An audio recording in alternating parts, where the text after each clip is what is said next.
They are two outsiders who married princes, became favourites of Queen Elizabeth, and are key to the future of the British royal family. On an ordinary morning, the calm rhythm of royal life fractured without warning, as Sophie, Duchess of Edinburgh, stepped beyond her usual restraint and revealed what many believed would never be spoken aloud.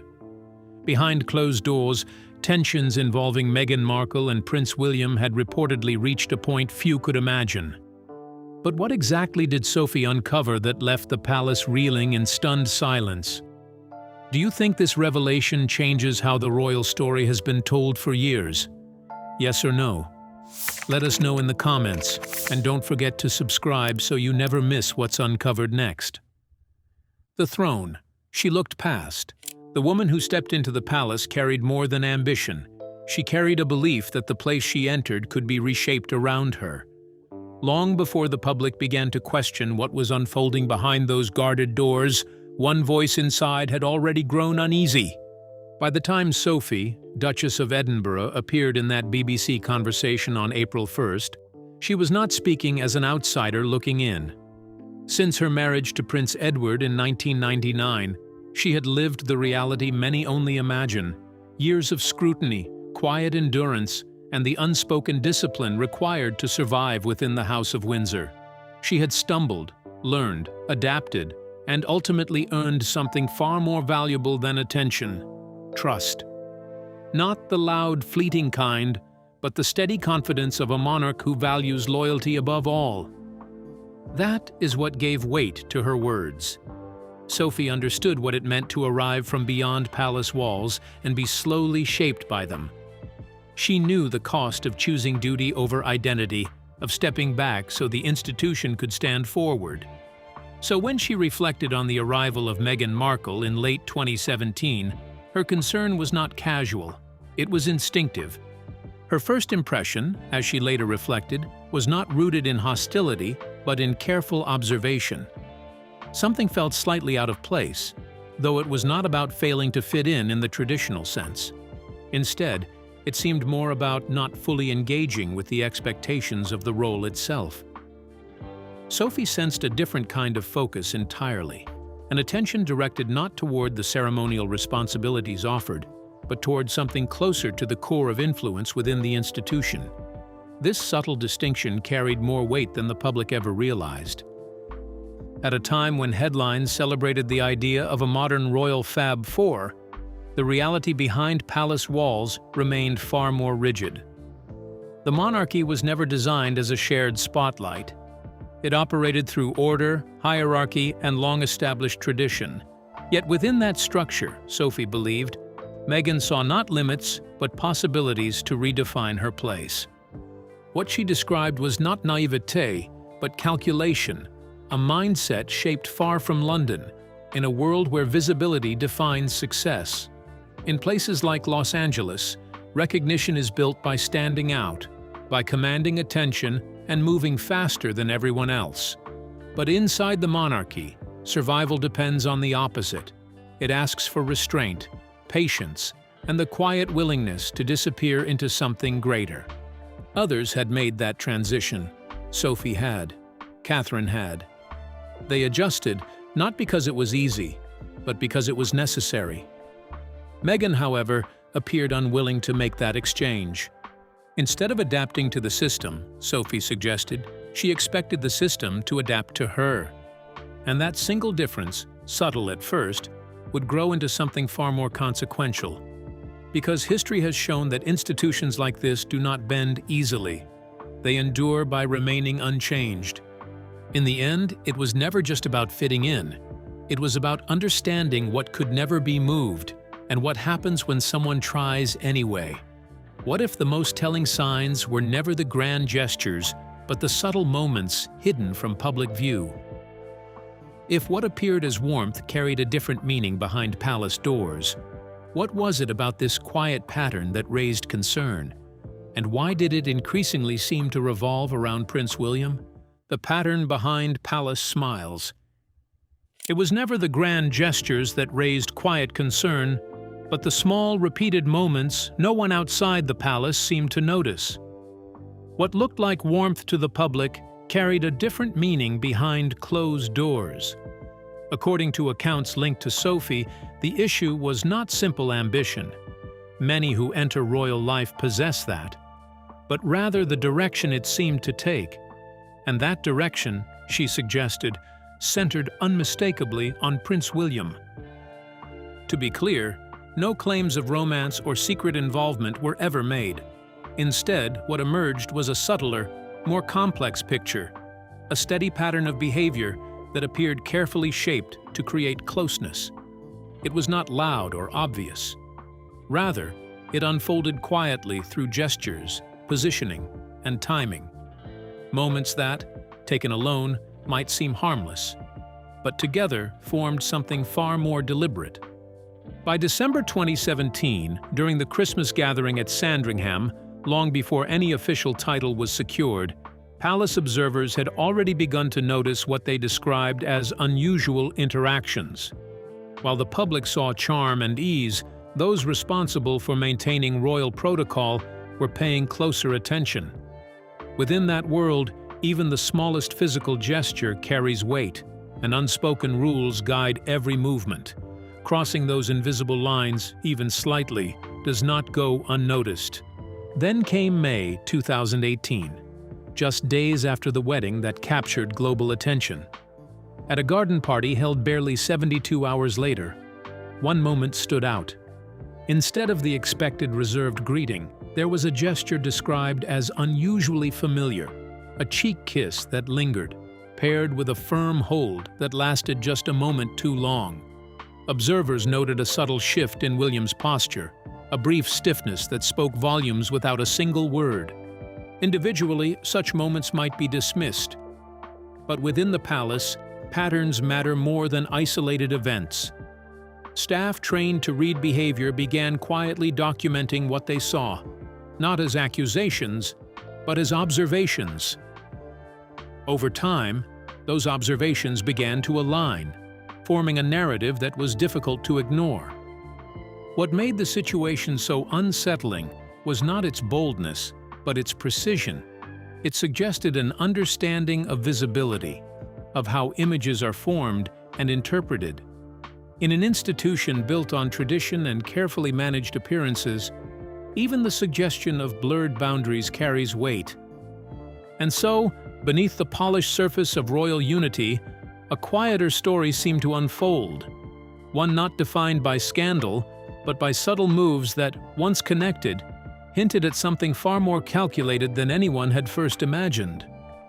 The cameras showed a polished royal moment, but behind the smiles, something unsettling had already unfolded inside Buckingham Palace in October 2018. What did that brief, almost unnoticed gesture between Meghan and Prince William truly signal? And why did it leave observers like Sophie convinced a line had been quietly crossed? The moment boundaries shifted behind palace walls.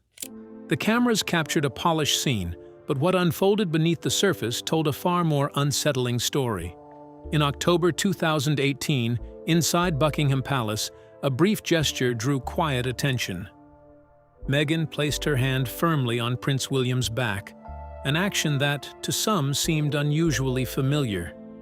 His swift shift away was subtle, almost invisible, yet it spoke volumes. To observers like Sophie, it wasn't a misunderstanding, but a moment where an unspoken line had been crossed. Months later, at a 2019 polo match, the atmosphere appeared relaxed, even cheerful. Yet behind the smiles, a different dynamic unfolded. Meghan, according to Sophie, repeatedly closed the distance between herself and William, directing her attention toward him rather than Prince Harry. It wasn't the action alone that raised eyebrows, but the impression it created, one of closeness that, insiders insist, simply did not exist.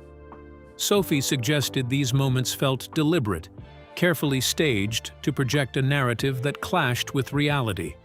This pattern, she argued, reached a striking point during the Royal Foundation Forum.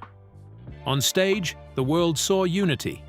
Catherine, Princess of Wales, William, Harry, and Meghan presenting a shared commitment to mental health. It was a powerful image, one that suggested harmony within the so-called Fab Four. But backstage, according to accounts, tensions had already begun to fracture that image. There were claims of seating arrangements quietly contested and carefully laid plans set aside. Meghan reportedly positioned herself beside William rather than alongside her husband, subtly reshaping the visual hierarchy. During the discussion, interruptions and overlapping remarks drew further attention, shifting the spotlight and, some say, unsettling Catherine. What the audience perceived as a seamless exchange was, behind closed doors, far more strained. For Sophie, these were not isolated incidents or cultural missteps. She believed they reflected a deeper ambition, an effort to redefine roles within a structure built on tradition, where position is earned through lineage and long-standing duty rather than modern influence.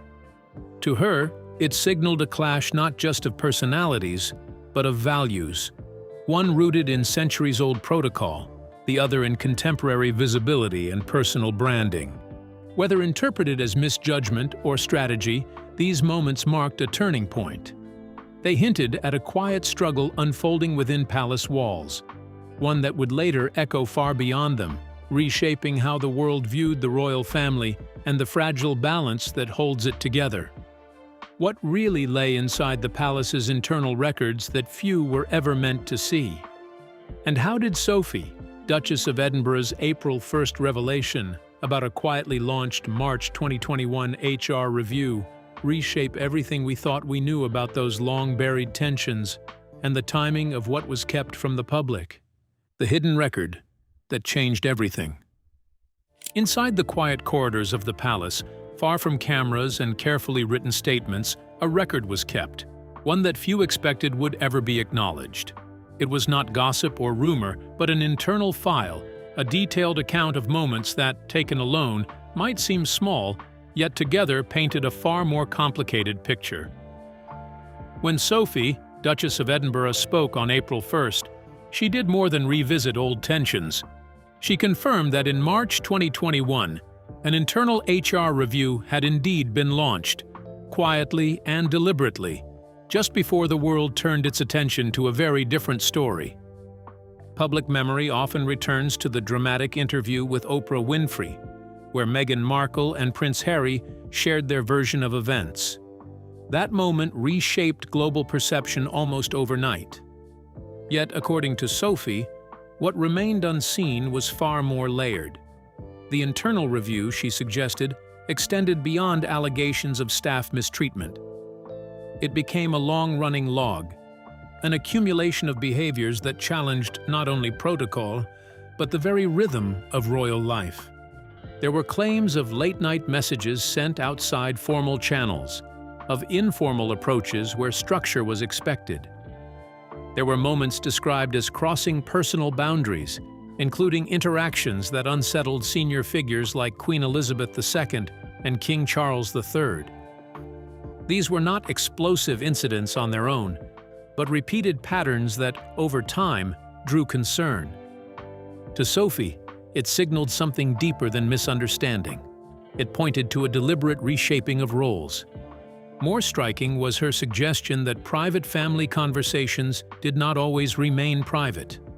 Instead, they appeared, reframed, in narratives that traveled far beyond palace walls, particularly across American media. The image presented was clear: a modern outsider struggling within an ancient institution. But Sophie's interpretation challenged that simplicity. She described not someone trying to fit in, but someone determined to redefine the structure itself. Her words carried a sharp conclusion. In her view, this was never purely about exclusion or resistance from the institution. It was about ambition, meeting a system that would not yield. Figures like Prince William, she implied, represented a line that could not be crossed. When that resistance became undeniable, the direction shifted. The now famous interview, often seen as a moment of vulnerability, was framed differently by Sophie.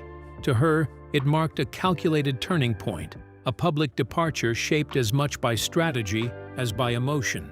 Even her personal attempts to offer guidance, drawn from her own experience entering royal life, were declined. The response she recalled was brief but revealing, a reliance on Harry alone. In the end, what emerges from Sophie's account is not a simple story of conflict, but a layered struggle over influence, identity, and control, one that unfolded quietly long before the world ever noticed.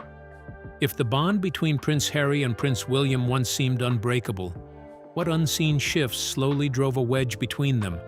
And how did quiet changes behind palace doors by late 2019 begin transforming brotherhood into distance the world is still trying to understand?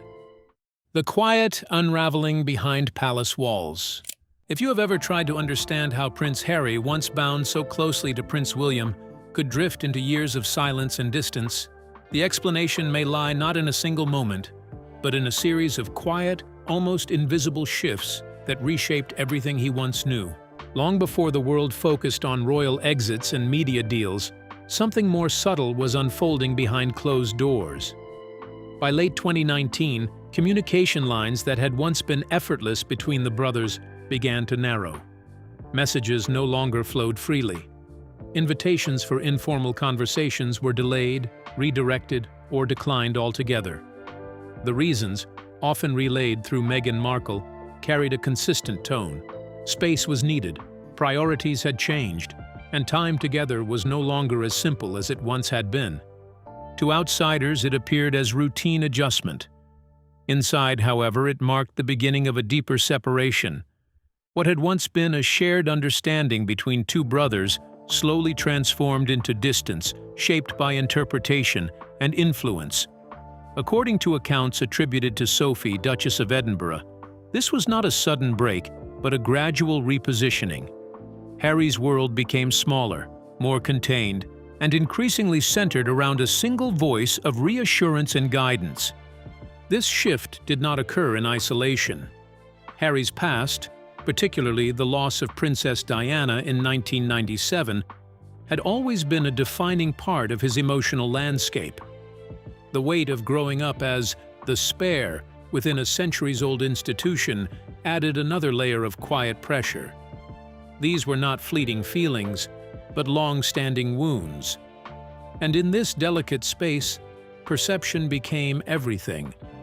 Where once family had been a source of grounding, it gradually came to feel, at least to him, like a place of misunderstanding.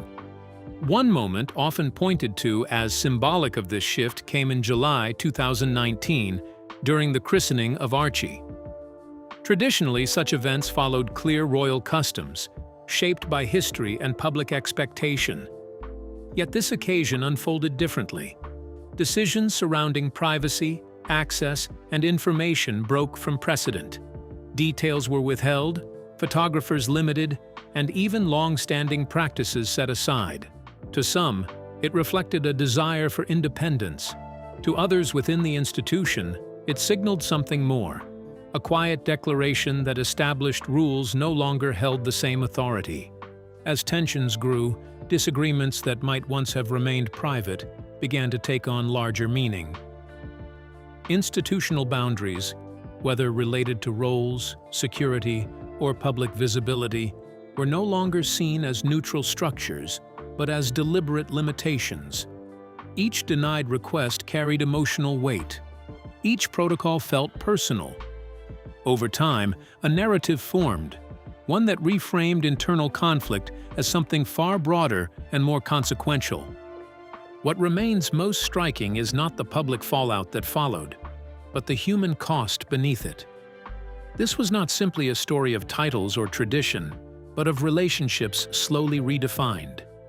A bond once built over decades did not collapse overnight. It was reshaped, piece by piece, until what remained felt unfamiliar to both sides. By 2026, the Sussex dispute had evolved into a constitutional flashpoint few at Westminster ever expected.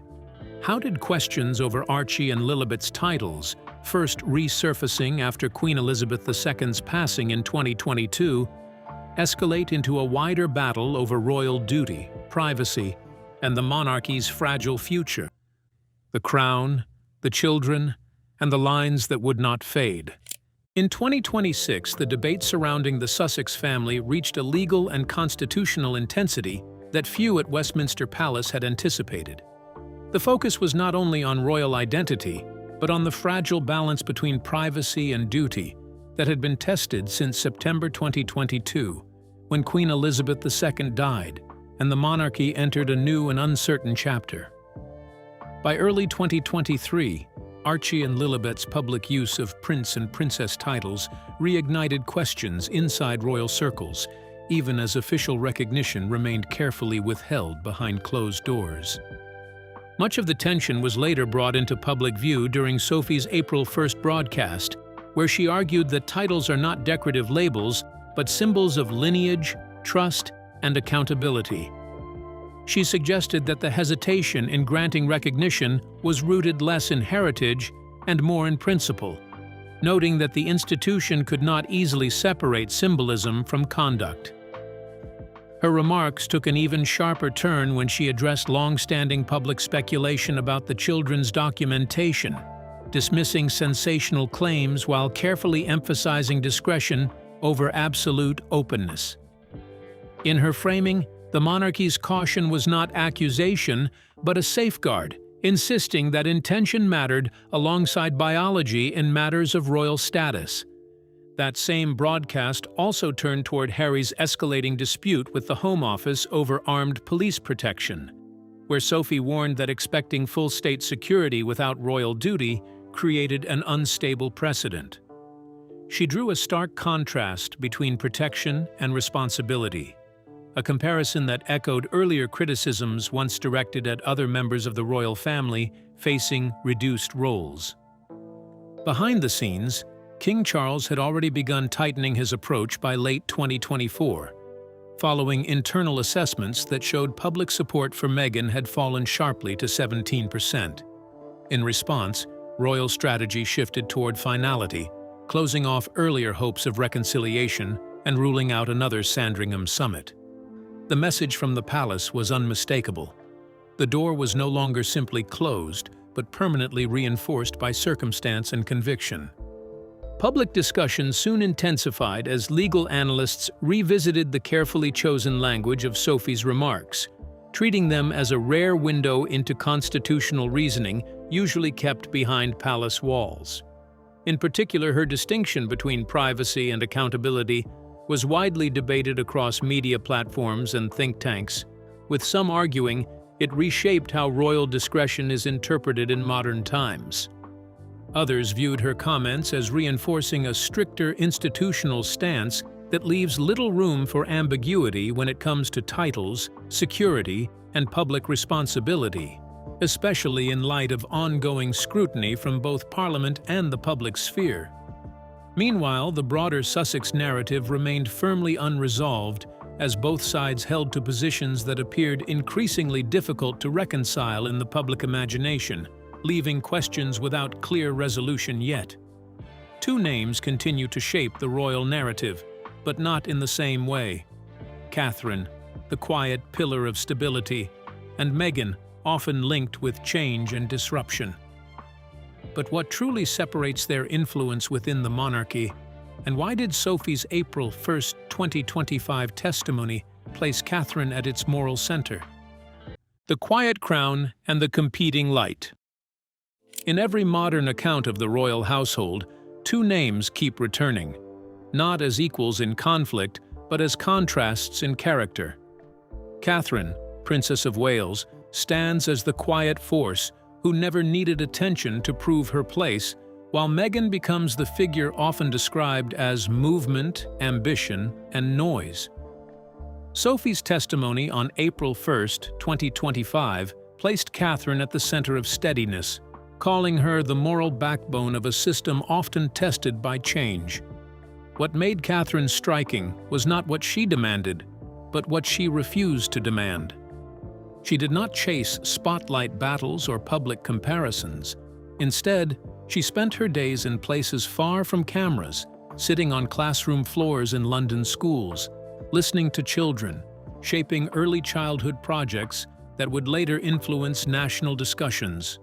In contrast, reports from California spoke of media strategies, streaming negotiations, and timed releases that often overlapped with royal moments, such as the Earthshot Prize or the Christmas Carol service at Westminster.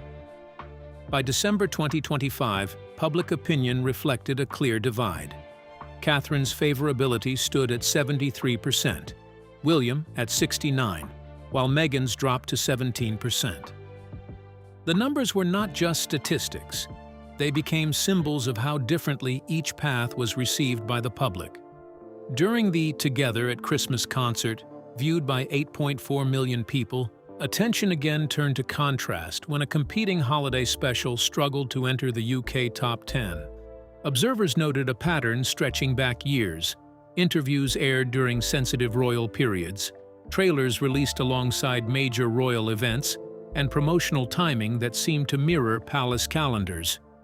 Yet, through all this, Catherine remained consistent, focusing on mental health advocacy and early childhood development, work that required no stage beyond service itself. The difference, as Sophie quietly remarked, was authenticity. One life appeared built around presentation, the other around presence. Catherine's influence came not from performance, but from persistence, from showing up without spectacle. The public, long familiar with royal history, recognized that distinction. They responded not to spectacle, but to steadiness, choosing the woman who serves without announcing it over the one who must be seen to be believed. Behind these differences lies a deeper truth about public life and duty. Catherine's approach reflects patience, where small acts build lasting trust over time across communities in Britain and beyond. Meghan's story, as discussed in media circles, reflects urgency, a desire to reshape narrative quickly within a fast-moving digital world. Both paths reveal how modern visibility works, yet only one aligns with the slow rhythm of monarchy that values continuity, restraint, and quiet service above constant reinvention and public approval cycles over time and across generations that shape perception of leadership in subtle ways very clearly. As the April 1st broadcast drew to a close, Sophie reflected on a monarchy reshaped by years of Sussex turmoil, where scandal, legal battles, and media storms forced painful correction. But what truly changed behind the polished words, and how did those years of chaos redefine the crown's purpose and future direction? The verdict of history. As the April 1st broadcast closed in its final hour, Sophie turned the conversation toward what comes next, describing a monarchy reshaped by the long Sussex storm, leaner, sharper, and more aware of itself. The years of drama, interviews, streaming deals, legal fights, and endless tabloid battles had left scars, yet she argued they also brought clarity. What once looked like damage had become a kind of correction, forcing the institution back to its core purpose. "We have lived through our corrections," she said. "We know who we are. We are not here for social media approval. We are here for trust when the nation needs it most." By late 2025, the business world surrounding the Sussex brand had begun to show clear signs of strain. Reports of reduced ties with major streaming platforms, including Spotify and Netflix, combined with a noticeable decline in Archewell donations of around 40%, marked a turning point in its public momentum. What had once been presented as a bold attempt to build a global lifestyle identity, rooted in royal proximity, increasingly appeared to conflict with its own messaging. Sophie, reflecting on this shift, pointed to what she saw as an unavoidable contradiction.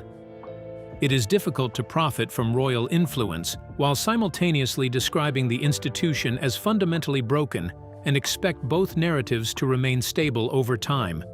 In her view, the tension between those positions eventually became unsustainable, and the broader narrative began to lose coherence under its own weight.